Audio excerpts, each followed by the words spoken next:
Welcome back. We are going to continue our study in Genesis chapter 2 and talking about Shabbat and rest. So let's go back to Genesis chapter 2, where that's what we were talking about before, and how the Father created our block of time called Shabbat, and how we talk about how we're going to keep the Shabbat.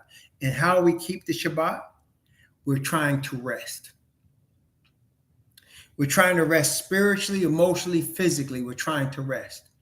And we're trying to avoid anything that takes away our peace.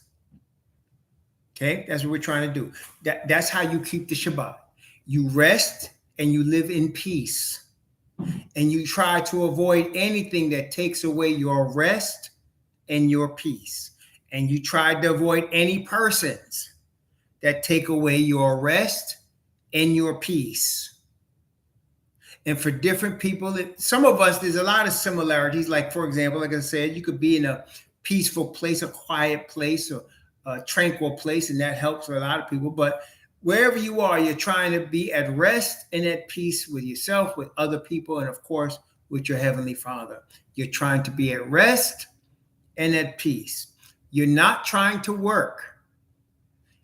You know, I remember people, I didn't really know this man. I knew I was acquainted with him, but he was a lawyer.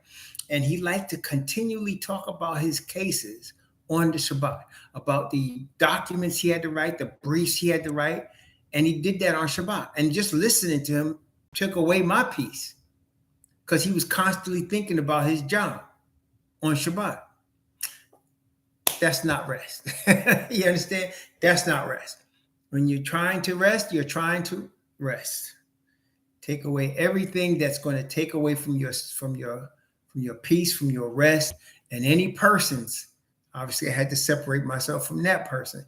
From any persons that's going to take away your peace or your rest on Shabbat. Okay, so you want to make sure that it's a time of rest and peace because that's how you rejuvenate. Now, we last talked about, before we get back to actually Genesis chapter 2, we were last in Matthew chapter 12. And when we were in, let's go back there. Matthew chapter 12, the scribes and Pharisees were accusing the Messiah of breaking the Sabbath. They were accusing Messiah of breaking the Sabbath. Okay. And so let's see. Let's go back there.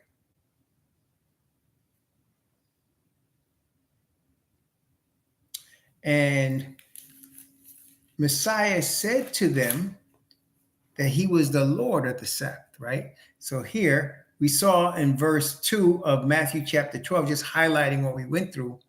But when the Pharisees saw it, they said unto him, behold, thy disciples do that which is not lawful to do upon the Sabbath. And we came to the conclusion that they were wrong.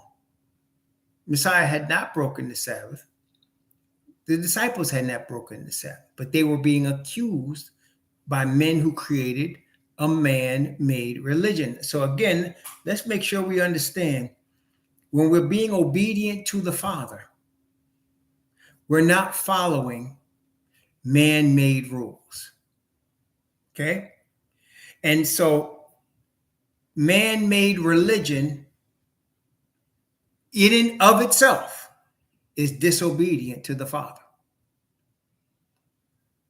Does that make sense? Logically speaking, if the Father gave us worship and we add to what he gave us or take away from what he gave us, we just made our own religion. If we turn him into something he's not, if we make a formation of a European Jesus, we just made a new God. Do you understand? No man has seen the Father at any time. So if you create something and say this picture represents the Father, you just created a God. Or this cross represents Jesus, you just created a God because he never told you to do that. So beware of man-made religion. Beware. And as we talked about the other night, remember if you were here Wednesday night, Christianity is a man-made religion. It is not biblical. People say, well, the word Christian's in the Bible. Yes, it is. It's in this thick volume 3 times.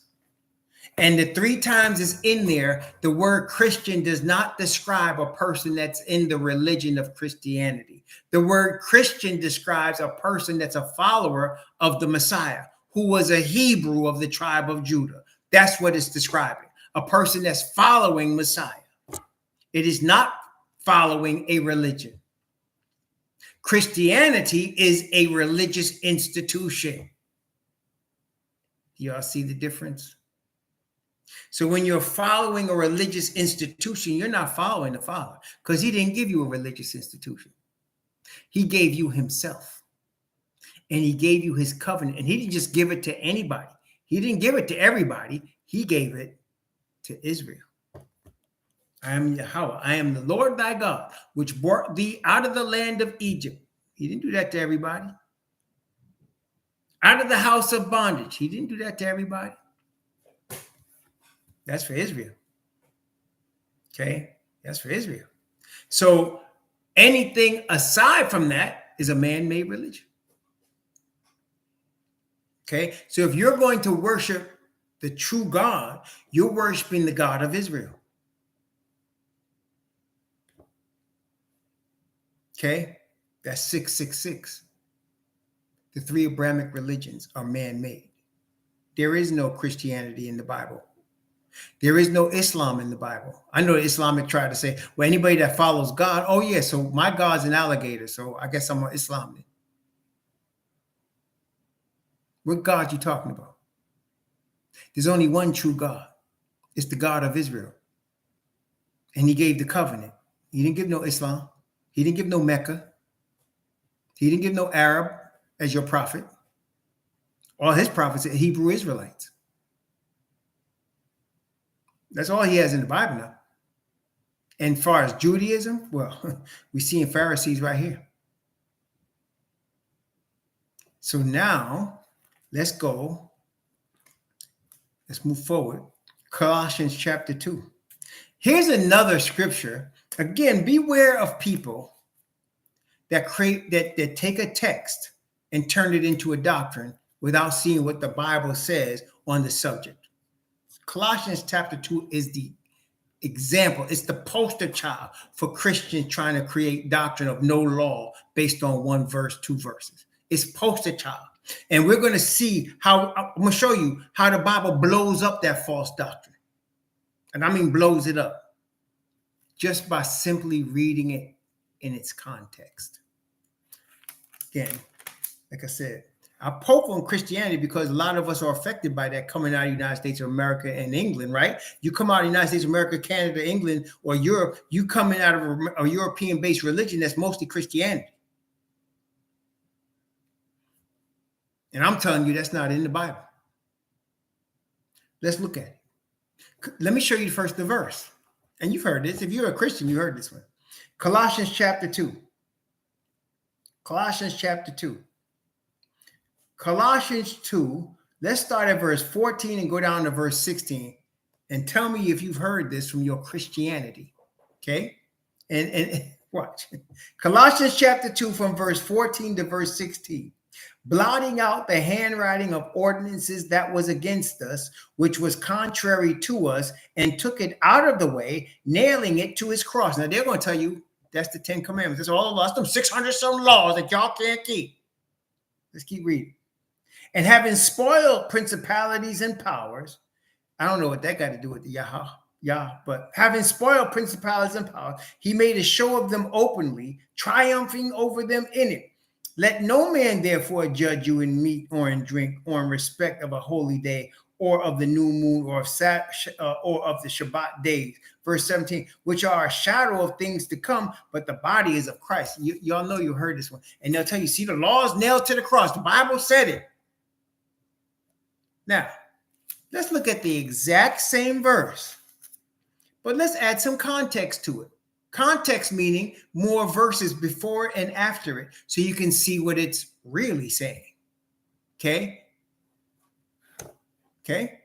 And again, when you're looking at Moses giving Israel Yah's law, why would Messiah do away? And we know that Messiah was used to talk to Moses as my father talked to Messiah, father talked to Moses, Messiah talked to Moses and Israel. So he's going to do away when he spent all of that trouble going through to give them. He's going to do away with it. Okay. First of all, let's take a look at Colossians chapter 2 again. But this time, I'm going to start at verse 7. So we started before at verse 14. But let's start the same reading from verse 7 and get context of what. Remember, the Apostle Paul is writing in what we know to be now a letter, or what is known as an epistle. And so you want to read in a letter or an epistle what's in the context of what is being said and understanding what is being said. If you just take a sentence out of a letter, you may not understand what the whole letter is saying. Right? So let's read this letter, this epistle, from the second chapter. And we don't even have to read the whole from chapter 1. Let's read from second chapter, verse 7. Okay, and we'll read through again all the way to the end of the chapter so we can get the context of what's being said here, because the truth is very important, obviously, but especially in this case with people that are thinking the law is nailed to the cross. How blasphemous that is. Let's take a look. Colossians chapter 2, verse 7. Actually, let me start in verse 6. Okay, Colossians 2, verse 6. As ye have therefore received Messiah, Yahushua the Lord, so walk ye in him. Have you received Messiah by faith through the Father's Spirit? Walk in the Father's Spirit by faith in Messiah, right? There you go. Rooted and built up in him, and established in the faith, as ye have been taught, abounding therein with thanksgiving. So we have talked about what the faith is, but I'm not going to confuse the Christians in the group by telling you right now, because you won't understand it. Your mind will cause you to go in 3 different directions. We're trying to talk about what Colossians 2:14 is really saying. So here he says, you're rooted and built up in the faith and established therein with thanksgiving. Now watch verse 8. Very important that you Christians understand verse 8 before we go into verse 14. Are you ready? Beware, here's a warning, beware lest any man spoil you through philosophy and vain deceit, after the traditions of men, after the rudiments of the world, and not after Christ or Messiah. So wait, let's ask a question. Are you ready? Here's a question. Is the 10 Commandments philosophy or vain deceit? Would you consider the 10 Commandments to be philosophy or vain deceit? Would any person that believes in the Bible at all say that the 10 Commandments are philosophy or vain deceit? Are the 10 Commandments after the rudiments of the world and not after Christ? So we can't say that the 10 Commandments are philosophy and vain deceit, but he's starting off in this context saying, beware lest any man spoil you through philosophy and vain deceit, after the rudiments of the world and not after Christ. Okay, so wait. So if the Pharisees added to the law by adding rules to the law of Yah, would their rules be philosophy and vain deceit? If the Pharisees said you could only walk a quarter mile on the Sabbath, and the Bible never said that anywhere, does that represent philosophy and vain deceit? Yes. So if somebody was to add or take away from what Yah gave us, that would be, he's saying, beware, followers of Messiah, lest any man spoil you or rob you through things that are called philosophy or vain deceit, after the rudiments of the men, after the rudiments of the world and the tradition of men. So again, we must ask ourselves the question, is the law given through Moses the tradition of men? Is the law given through Moses? Is the book of Deuteronomy given through Moses the tradition of men? Is it a philosophy or a vain deceit? Is it? That would be no. Okay. So from this point, whatever we're discussing, we cannot be talking about what Father gave us, because nothing he gave us is philosophy or vain deceit. Okay, let's keep reading. Verse 9. For in him, that is in Messiah, dwelleth the fullness of the Godhead bodily. Many people use this, and I used to too, as the Trinity. It's not talking about Trinity. Godhead is not Trinity. That's man-made. What do you mean? Messiah is the fullness of what the Father represents. Godhead is the Father. So he's the fullness of what Father is. That's why he's called the Word of Yah. That's why he's called the wisdom of Yah. That's why he's called Yahweh, our righteousness, because he represents the fullness of the Father to us. The Bible says very plainly, as again, look, notice I'm using other scriptures to back up what I'm saying. In Hebrews, it says, in times past, Yah spoke to us through the prophets, but now he speaks to us, that his Father Yah speaks to us through his Son. That's what Godhead is. In Messiah dwells the fullness of the Father's character, spirit, power, bodily. Everything from the Father is being shown through Messiah. Messiah is not the Father, but he's being shown everything about the Father through him. Okay. Verse 10. And ye are complete in him, which is the head of all principality and power. You're complete in Messiah. Why is that? Because Messiah represents the Father in his perfection of righteousness, and he connects you to your Father. So you're complete, you're standing as righteous in the Father's sight because of Messiah's perfection. Okay? In whom also you are circumcised with the circumcision not made with hands, in putting off the body sins of the flesh by the circumcision of Messiah. So you're changed by the perfect righteousness, right? Not made with hands. Buried with him in baptism, wherein ye also ye are risen with him through the faith of operation of Yah, who hath raised him from the dead. And you, being dead in your sins and the uncircumcision of your flesh, he quickened together with him, having forgiven you all your trespasses, blotting out the handwriting of ordinances that was against us. There you go. So wait a minute. What ordinances was against us? Is it the 10 Commandments that is the man-made for? Wait. When he says ordinances that was against us, what we must understand is he's talking again about what? Philosophy, vain deceit, after the rudiments of men. And we've already established the 10 Commandments are none of that. The law of Moses is none of that. So he blotted out what then? Philosophy, vain deceit, the rudiments of men. When the Pharisees said, your disciples do that which is not lawful. Not lawful by who? Not lawful by the Pharisees. So the Messiah broke their what? Man-made philosophy and vain deceit. Does that make sense? They didn't even want him healing a person on the Sabbath because they said it was breaking the Sabbath. And that was what? Their philosophy and vain deceit. Somebody tells you, you need to be at church every Sunday. Whose law is that? Somebody tells you, you need to return 10% of your money to your church. Whose law is that?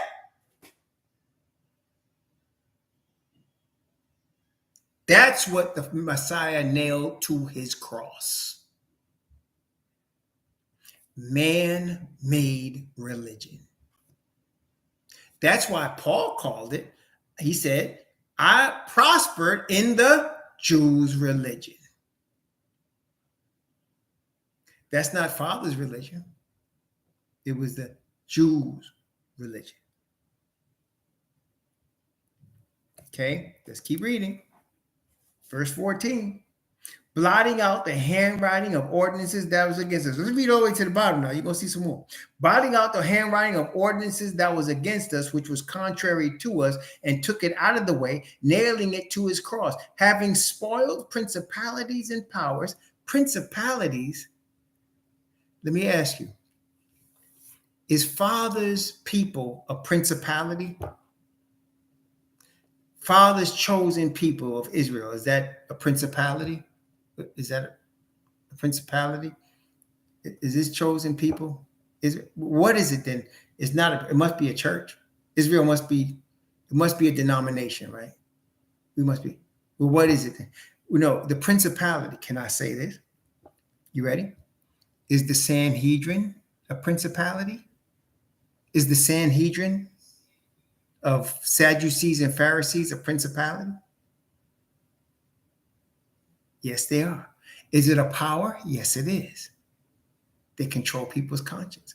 Well, having spoiled principalities and powers means all of those man-made rules from the Sanhedrin, he just said, no, disregard them. Okay. One more. What about the circumcision? Why did Paul say you don't need to be circumcised? Who was he talking to? Gentiles. He was talking to Gentiles. Who was the circumcision command given to?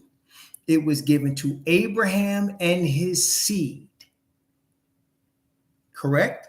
So in other words, if you're Abraham's bloodline, you should be circumcised.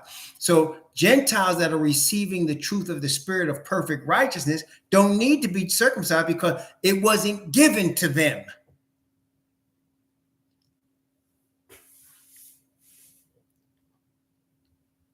Okay. Having spoiled principalities and power, he made a show of them openly, triumphing over them in it. Let no man therefore judge you in meat or in drink or in respect of a holy day or of a new moon or the Shabbat day. Why would people judge you? Well, didn't they judge Messiah? Your disciples do that which is not lawful to do on the Sabbath day. Didn't they judge him on the Sabbath days? Didn't they judge him in meat or in drink in respect to the Sabbath days? They judged him. They said, your disciples do that which is not lawful to do on the Shabbat. That's what they did. And they said, you can't heal on the Sabbath. You're breaking the Sabbath by healing. And he did it anyway. He made an open show of their false religion, which is why they wanted to kill him. Okay? Because they were telling people you can only walk a Sabbath day's journey. That was about 1.5 miles is the max you could walk on the Sabbath day according to their rules. So now you're making man-made rules. Verse 17 is very important. And I don't know why the Christians ignore this one. Which are a shadow of things to come, but the body is of Messiah. So in other words, new moons, Sabbath days, holy days, food and drink are going to be in the kingdom. So when the Father gave it to the Israelite nation, the new moons, the Sabbath days, matter of fact, let's talk about the kingdom for a second. Isaiah chapter 66, right? Isaiah 66. Let's take a look at Isaiah 66. We'll come right back to Colossians and finish this chapter. But Isaiah chapter 66, what does it say? Isaiah 66, verse 23. This is the kingdom that we're all supposed to be going into. Those of us faithful to the Father and Messiah. Isaiah 66, 23, what does it say? And it shall come to pass that from one new moon to another, and from one Shabbat to another, shall all flesh come to worship before me, saith Yahweh. So in the kingdom, that's the shadow of things to come. So the Shabbat we have now, the new moon we had when we was in the land, is a shadow of what's going to come in the kingdom. So why would he nail that to his cross? If it's a shadow of what's to come, why would he nail it to the cross? Wait a minute. Let's go back to Colossians chapter 2 again. Colossians chapter 2. Let's go from verse 18. Now, we're not done yet. Read from verse 18 down to verse 23. We get the rest of this context in case you were confused about it. Verse 18. Colossians chapter 2 from verse 18. Let no man beguile you of your reward in a voluntary humility in worshiping of angels, intruding into those things which he had not seen, vainly puffed up in his fleshly mind, verse 19, and not holding the head, from which all the body by joints and bands having nourishment ministered and knit together increaseth with the increase of Yah. Verse 20. Wherefore, if ye be dead with Messiah from the rudiments of the world, why, as though living in the world, are ye subject to ordinances? What ordinances? The 10 Commandments? Notice what it says. Touch not, taste not, handle not, verse 22, which are all to perish with the using. Wait for it. After the commandments and doctrines of men. So he's not talking about doing away with the 10 commandments.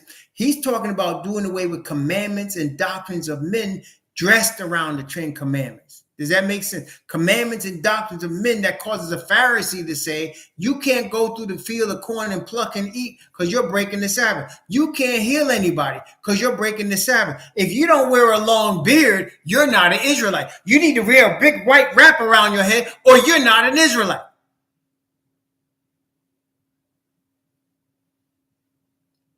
That was nailed to the cross. That's what nailed to the cross. We need to be in a camp if you're going to really be an Israelite. Really? Where did that say? Where did it say that?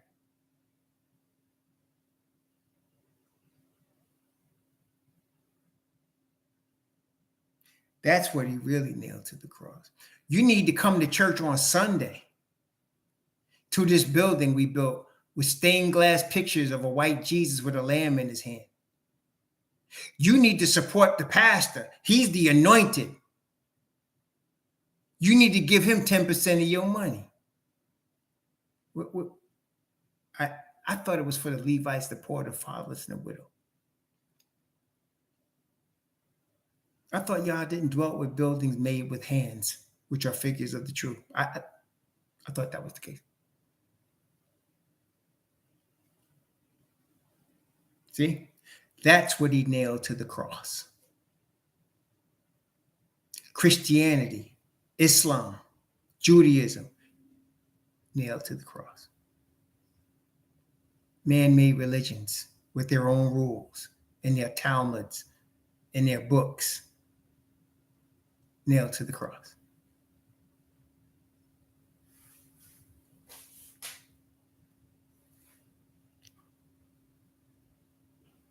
That's right. We follow the Father and his word. We don't need to follow man. There is no denomination that has a heaven to put you in or a hell to condemn you to. They want you to think that, but they don't exist. Messiah is going to judge us, and we need to be faithful to his Father's word. That's how we're going to be judged. Not by man's rules. You know, when I was in the Seventh-day Adventist church, I read what Ellen White said. If you eat meat, you can't be saved. She actually wrote that. If you eat meat in the last days, you can't be saved. Do you believe that? They actually, yeah, she said that. Okay. And of course, the Mormons believe you got to be a Mormon to be saved. You got to be with the white people out there in Utah. You gotta have 70 people that wear special underwear. I am dead serious. Oh, brethren, beware of man-made philosophy and vain deceit. Beware of religions that glorify man. The glory is only to Father Yah, and the body is the nation of Israel in Messiah. That's the body. Messiah is the head, and we're the body, the nation. He come out of Judah.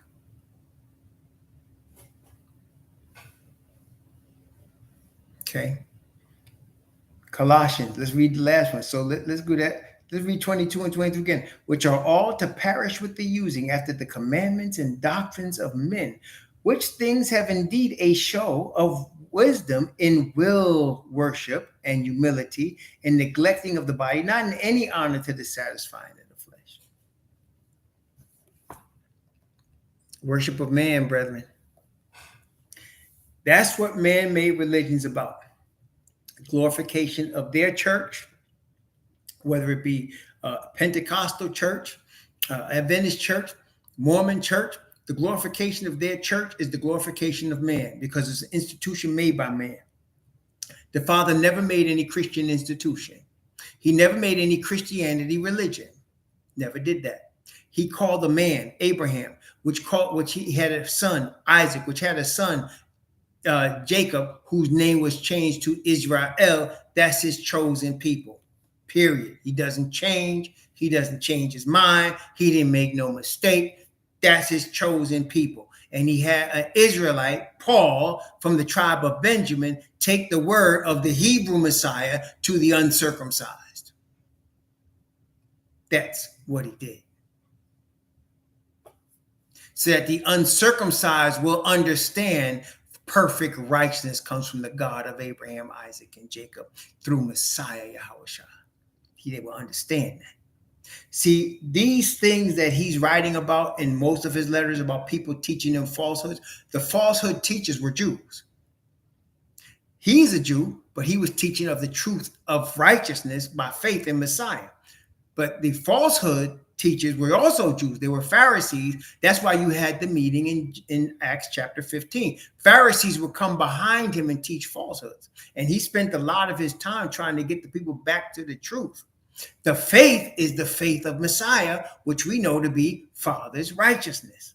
When he said established in the faith, that is established in perfect righteousness of the Father through belief in Messiah. Yep. Praise the Most High. It's not complicated. Man tries to make it complicated, though, with his man-made religion. So that's how you get to the Shabbat. And now you get to the Shabbat, and our Satan is trying to confuse people with the Shabbat, adding a whole bunch of man-made rules, making it all kind of complicated and difficult and onerous, and making it connected to man-made churches. You understand why you have all that now? He's making it connected to man-made religions, man-made Christianity, man-made churches, and then, of course, with all that comes man-made rules. They got their, in the Adventist church, they got their, I don't know about the Baptists, but they got a church manual in the Adventist church, a church manual. A church manual. You know, one day I was crazy enough to try to write a church manual. I did. Before I knew any better. Because I thought that's what we needed in a Christian church. See? It's how crazy, see how brainwashed? Yeah, don't stress about Shabbat. Shabbat is opposite of stress. Think about this. Pray to the Father about what you can do to relax. Pray to the Father about what you can do to relax. Say, Father, how do I relax?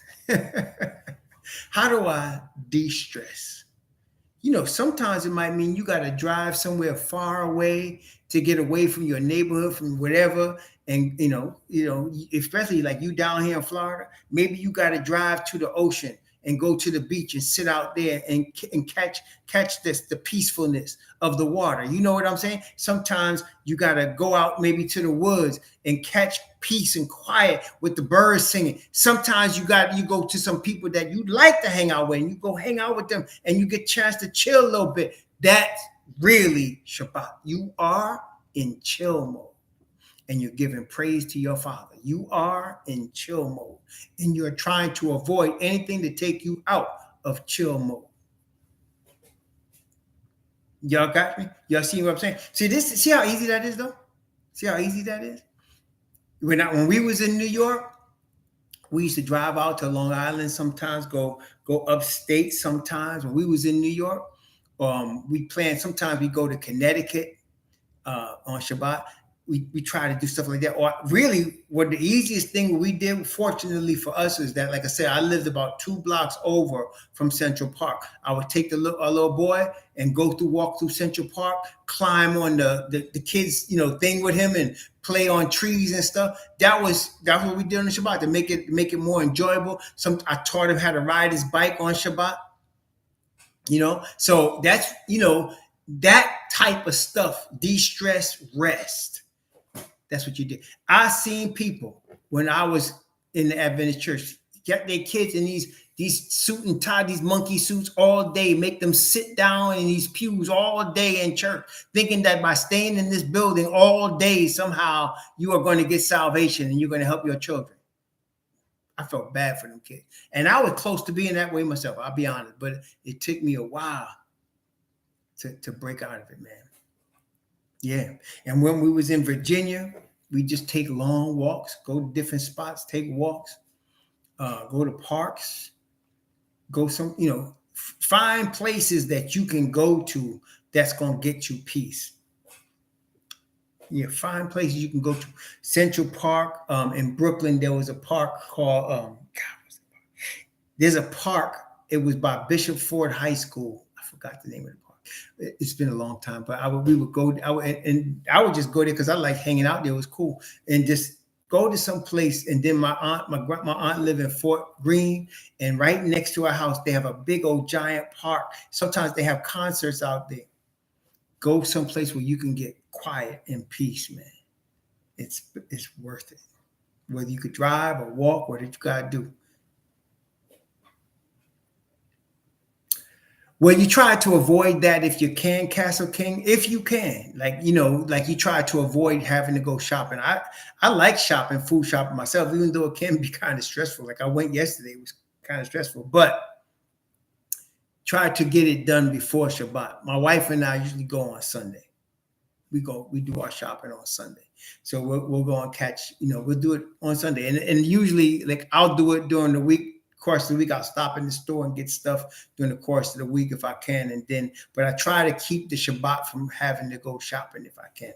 Definitely don't want to deal with, crowds and all that if you can avoid it, Definitely want to avoid. That's the whole point, right? So, yeah. I mean, but if you got no food, like we had one time, I remember we had to go Friday night, get food because my son came and he had his family with him. And I don't know how, but we didn't have any food. And so we ended up having to go to the store and get them food and stuff, so it depends on the situation. But, and we had to go get some food for the house and make sure. And it was Friday night, but we just got it. Or another time, usually it involved my oldest son, because another time it was nighttime and they came in and didn't have nothing to eat. And we went to the store and got them some chicken or something. We bought them stuff. So, the situation you play by it. But if you can control it, you try to avoid that if you can, on Shabbat, because it's just, another sitting there playing and doing all this. I try to do as much as I can without it being Shabbat. Try to do as much as I can. So I don't have to be bothered with all that stuff, man. But sometimes, you can't help, you get busy and whatever, something happens and you is what it is, man. But like I said, I'm not trying to make rules or condemn people, just giving you ideas to try to make your situation more peaceful, to keep your peace, to keep your tranquility, to keep your chill, That's the object, really. Keep your chill, man. Okay, that's the important thing here. Okay, so now let's go back to Genesis chapter 2. So we saw the Shabbat. Now let's go from Genesis chapter 2. Let's read from verse 1 and go down to verse 5, okay? Genesis chapter 2. Actually, I'm going to read from verse 1 to 6. Genesis chapter 2, verses 1 to 6. Thus the heavens and the earth were finished, and all the host of them. And on the seventh day, Yah ended his work which he had made. And he rested on the seventh day from all his work which he had made. And Yah blessed the seventh day and sanctified it, because that in it he had rested from all his work which Yah created and made. These are the generations of the heavens and of the earth when they were created, in the day that Yahweh Most High made the earth and the heavens, and every plant of the field before it was in the earth, and every herb of the field before it grew. For Yahweh Most High had not caused it to rain upon the earth, and there was not a man to till the ground. But there went up a mist from the earth and watered the whole face of the ground. So you see, before there was a flood, how was the earth watered? A mist came up every day and watered the whole earth. There was no rain. A mist came up and watered the earth. See, so if something's telling you there was rain before the flood, you can know right now it's false, because there was no rain. He just said it. For Yah had not caused it to rain upon the earth, and there was not a man to till the ground. But there went up a mist from the earth and watered the whole face of the ground. So he sent a mist on a daily basis to water the whole face of the earth. Okay. Yeah, so he had, that's right, mist come from the under earth water and it watered the whole face of the earth. And so that's how he kept everything fresh. Okay. It was no rain coming down from the earth yet. It wasn't there. Okay. Didn't happen yet. That's why when Noah predicted water coming out the sky, they said, you must be crazy. You think it's going to flood? The earth going to flood? Right. That's what happened. Okay.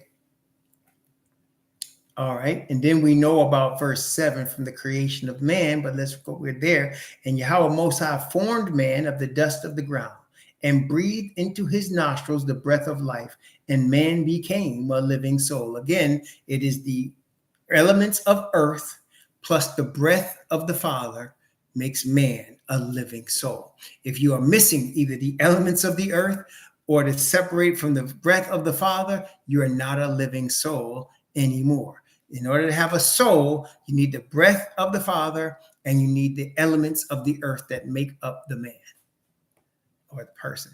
Okay. Verse 8. And Yahweh Most High planted a garden eastward in Eden, and there he put the man whom he had formed. So he made a garden on the earth. It must have been a special garden because the earth is a big place, is it not? It's a big place, but he made this special garden on the earth for man. That's like his home. So the Garden of Eden of all the earth was the home base of Adam and Eve.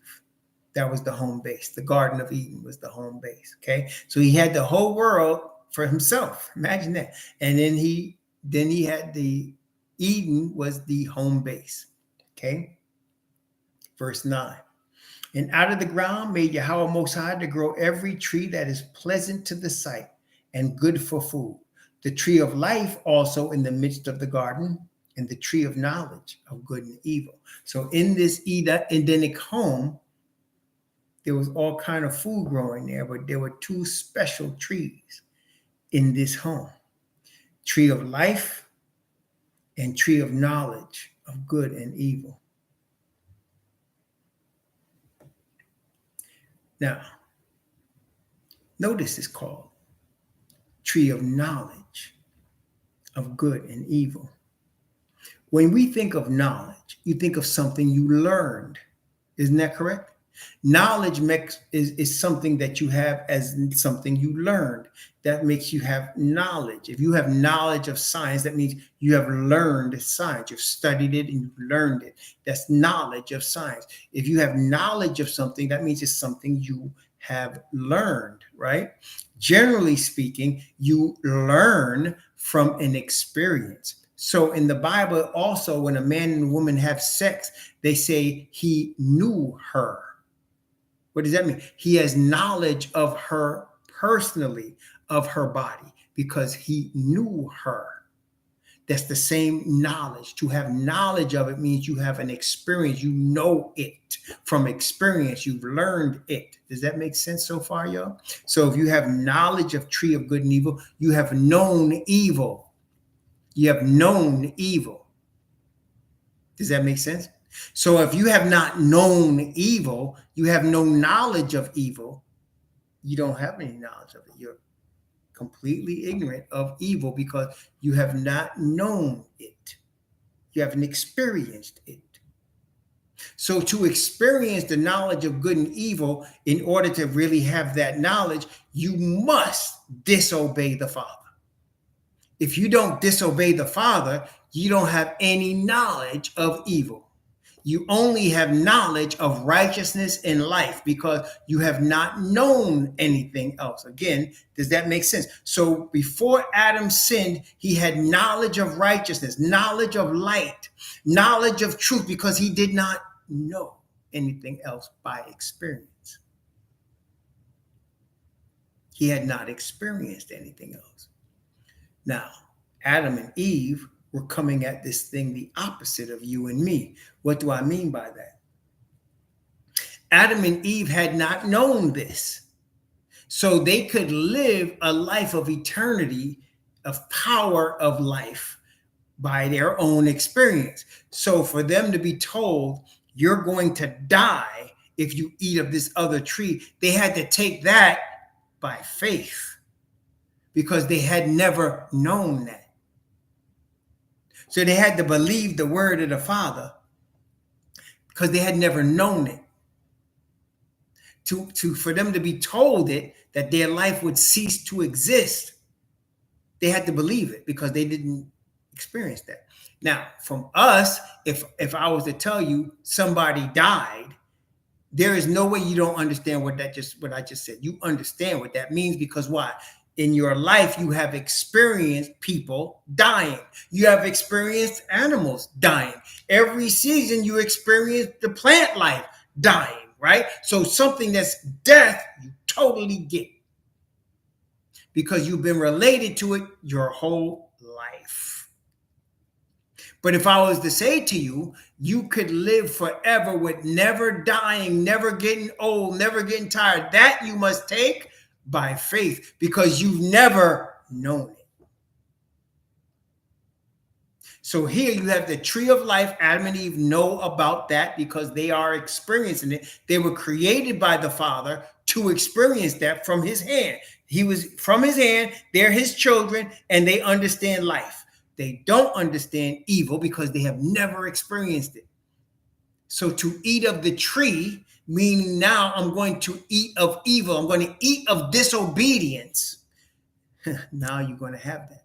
But the Father said, once you eat of that tree, you're going to die. Versus he's telling you and I now, if we receive of his spirit, we can eat of a tree of life. If we receive of his righteousness, we can eat of a tree of life. And we have access. We will be given access to that tree because Messiah is our perfection. Because Messiah is our perfection, we have been given access to the tree of life. We have never experienced it, but we can experience that. We can escape the tree of knowledge of good and evil by seeking the Father and righteousness so that he takes that from us because Messiah paid the penalty for the knowledge of good and evil. Does that make sense? The one who is life paid the penalty of disobedience, though he was not disobedient.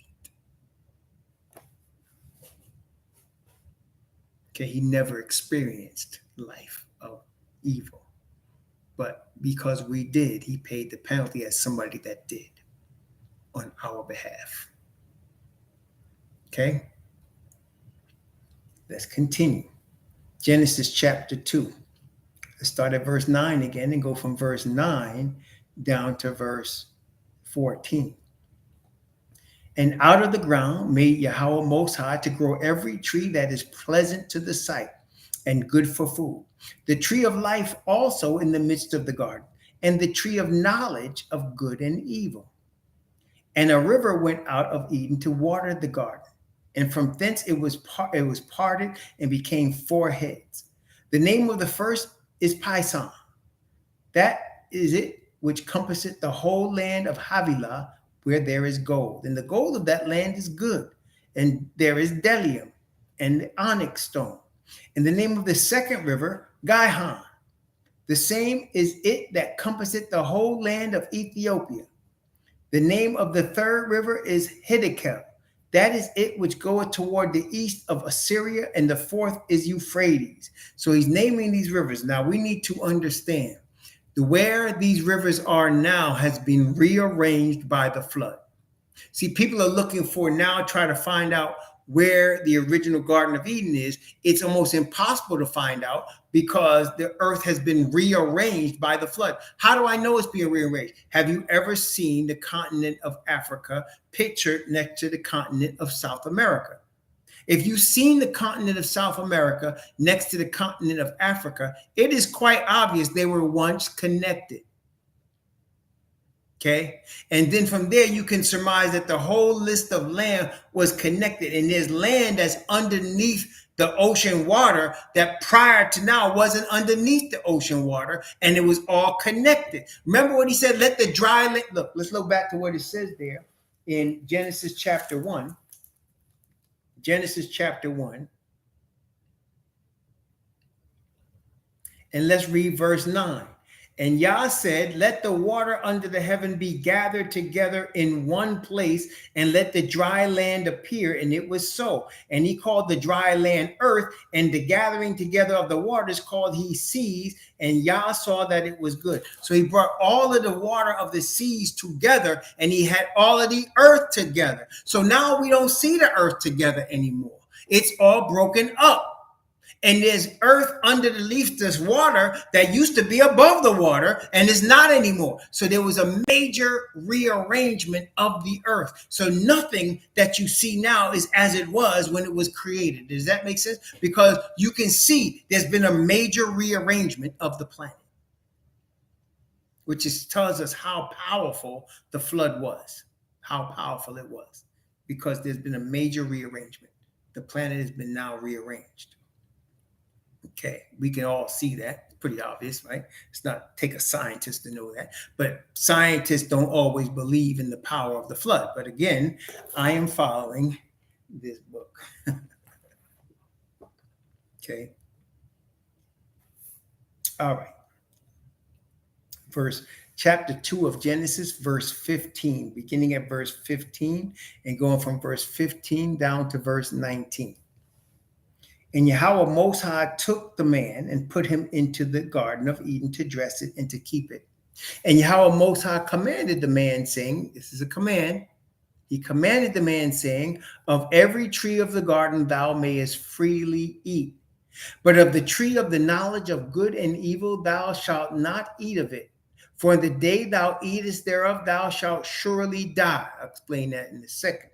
And Yahweh Most High said, it is not good that man should be alone. I will make him and help meet for him. At this point, there was no Eve. Out of the ground, the Yahweh Most High formed every beast of the field and every fowl of the air, and brought them unto Adam to see what he would call them. And whatsoever Adam called every living creature, that was the name thereof. Okay. I used to ask this question when I didn't understand. And so people may ask the same question. Well, if he said they were going to die, how come they didn't die as soon as they ate the tree of knowledge of good and evil? How come they didn't die right away? That's not what this scripture is saying. It's really saying that in dying, thou shalt die. What does that mean? As long as they had access to the tree of life, their eternal existence is perpetuated. Just like us. As long as we have access to food, our life is perpetuated. If food is cut off from us, we have the ability to live 6 or 7 weeks with no food, right? But eventually you will die. You will starve to death. Does that make sense, y'all? So you have the ability to eat to go without eating for more than 6 weeks, maybe 7 weeks or more, and then you could die with no nourishment, with no vitamins. You will die without food. You have the ability to live about 2 weeks with no water. You can live about 2 weeks with no water. And if you were to go longer than that with no water, you would die for lack of water. You can live maybe 5 minutes at the most with no air. If your air was taken from you, you'd stay alive for maybe 5 minutes or so, and then you die, right? So he's saying, if I cut off the tree of life from you, you're going to begin to die. Your eternal existence will cease, and your body will begin to deteriorate until the day comes when it gives out. Does that make sense? That's what he said. If you eat of the tree of knowledge of good and evil, you will die. So you're going to be cut off from the tree of life, and you'll begin to deteriorate. You'll start to get old. Your facilities will slow down, and you'll die. And that's what happens to all of us. See, we're all born, right? And you're growing. Babies growing into adolescence, growing into teenage, growing into a man or woman. And then you reach a certain peak and you start going the other way. That's where I'm on the other side now, going the other way. And so you start off with life. It's new life. Your body's full of life. And then you get to a certain peak point, and then your body starts to decline. And after a while, you'll die. That's what happened to Adam. When you have the tree of life, you never die. Your body never starts declining. You stay at a peak. You stay there. You will never die. As long as you have access to the tree of life, you continue to live. You continue to actually grow into the fullness of the angel you're supposed to become. But you'll never decline, ever. So he's telling Adam that the declining will start if you eat of the tree of knowledge of evil, good and evil. Declining will start because now you know disobedience. Disobedience is something now you have experienced. And now, because you know disobedience, I'm cutting you off from the tree of life. Tree of life is no disobedience. There's no evil. There's no darkness. There's no shadow of death in the tree of life. And you cannot have both. So when they chose the tree of knowledge of evil, they're choosing the tree of rebellion, which is the tree of Satan, because he represents rebellion against the commands of the Father. He knows evil. And now all of us know evil. And the evil is passed through our genes and our actions to future generations. That is why Messiah is going to return and put an end to death and evil. And those of us that are seeking perfect righteousness, he's going to bless us and our children and our offspring with his perfect righteousness so that we can now extend back into eternal life. Praise the Most High. Genesis chapter 2, verse 20. And Adam gave names to all cattle and to the fowl of the air and to every beast of the field but for Adam there was not found an help meet for him. And Yahweh Most High caused a deep sleep to fall upon Adam, and he slept. And he took one of his ribs and closed up the flesh instead thereof. And the rib which Yahweh Most High had taken from man made he a woman, and brought her unto the man.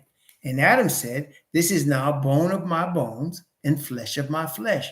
And she shall be called woman, or Isha, because she was taken out of man, Ish.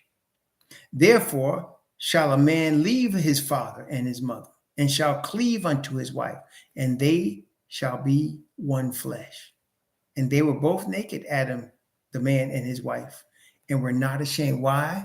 They were naked because they didn't know anything of disobedience. They didn't have any knowledge of evil. They were covered in light because Father is light, and in him is no darkness at all. So they were covered in light, and they had no knowledge of evil. That's why people running around today naked talking about they being like Adam and Eve are fools, because you have knowledge of evil. Now you're just naked. And your shame is being shown. Okay. Well, there's people out here that run around naked and say they're trying to be like Adam and Eve.